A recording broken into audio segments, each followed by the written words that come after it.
Saudara, segmen analisis kami malam ini semestinya memberi tumpuan kepada perkembangan pilihan raya Presiden.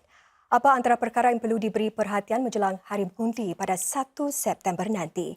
Kini bersama kami untuk mengupaskannya ialah pakar politik Dr. Noor Sharil Saad yang merupakan Zamil Kanan ISIS Institut Yusof Ishak. Terima kasih Dr. Noor Sharil kerana bersama dengan kami.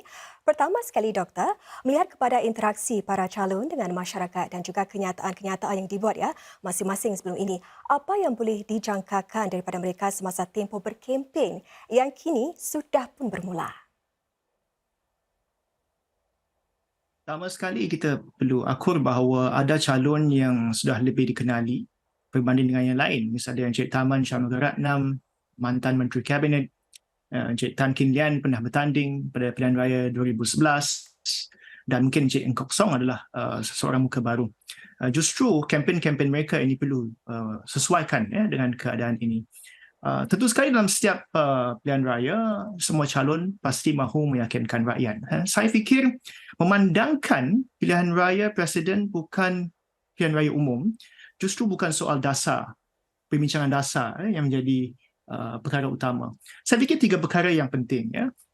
Pertama adalah bagaimana seorang calon Presiden boleh meyakinkan rakyat tentang kebolehan teknikal mereka, terutama sekali cara mereka mengurus rizab negara, itu yang pertama.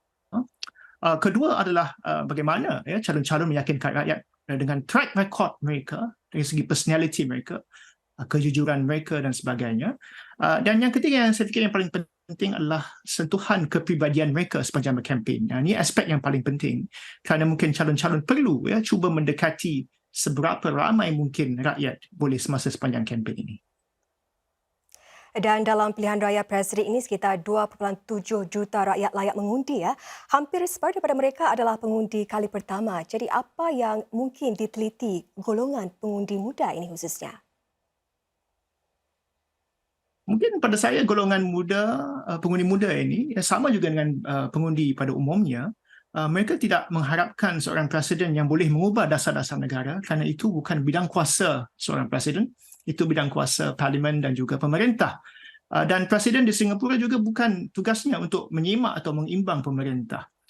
Tentu sekali golongan belia dan pengundi amnya, mereka ada persepsi mereka sendiri, lebih daripada apa yang digariskan di dalam perlembagaan tentang tugas-tugas presiden. Dan ini perkara ini kita tidak boleh kawal. Jadi ada golongan yang muda yang mungkin ada cabaran mereka tersendiri, ada aspirasi mereka tersendiri, dan golongan ini juga rencam seperti mana kita tahu. Mungkin dari segi cabaran-cabaran yang mereka hadapi adalah isu-isu pekerjaan, definisi identiti yang baru, wacana ekonomi dan wacana politik yang baru dan berbeza dengan generasi sebelumnya. Justru setiap calon presiden perlu menyantuni golongan ini dan perlu memahami aspirasi ini. Walaupun ini di luar bidang kuasa presiden, tapi seorang presiden perlu memahami generasi dan sekitaran yang berbeza ini. Jadi persoalannya bagaimana agaknya para calon akan memikat para pengundi muda atau pengundi kali pertama ini, Doktor?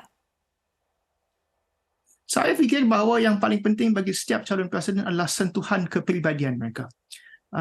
Saya rasa bahawa golongan muda sedang memerhatikan bukan hanya calon-calon presiden, tetapi kumpulan yang berdamping dengan calon-calon ini.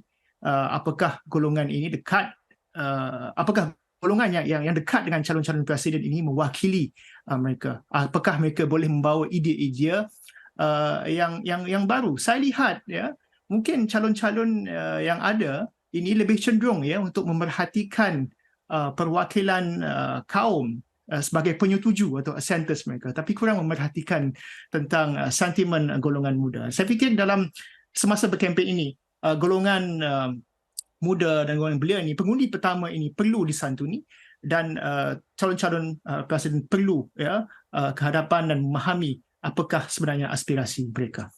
Dari segi pola pengundian masyarakat Melayu pula, bagaimana?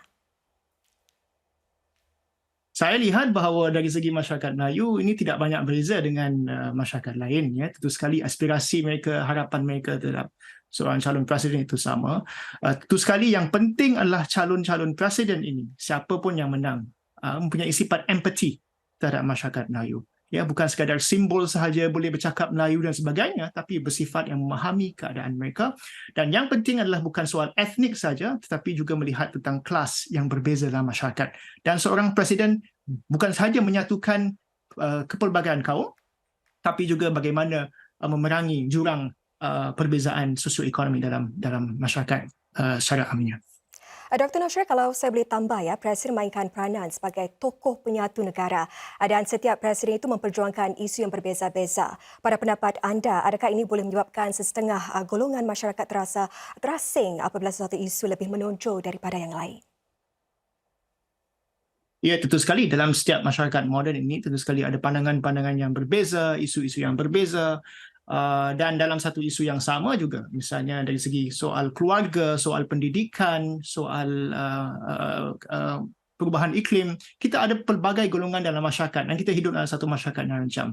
Bagaimana ya seorang presiden, sebagai kita seringkali presiden itu adalah penyatu dalam satu masyarakat. Ya, seringkali wacananya itu berkisar tentang etnik, tentang perbezaan kaum. Tapi bagaimana presiden seharusnya itu mengetengahkan satu modal baru ya untuk menyatukan isu-isu yang berbeza yang dikongsi ya oleh setiap masyarakat. Dan ini mungkin kita lihat dari aspek kelas, dari segi aspek pendidikan dan sebagainya. Cabaran-cabaran yang dihadapi oleh setiap kaum ada juga cabaran-cabaran yang sama misalnya. Jadi bagaimana ya seorang presiden itu boleh menemukan ya aspirasi ini dan memimpin rakyat agar mengurangkan jurang perbezaan dalam rakyat Singapura. Baiklah, terima kasih Dr. Noshir Saad atas perkongsian bagi analisis kali ini.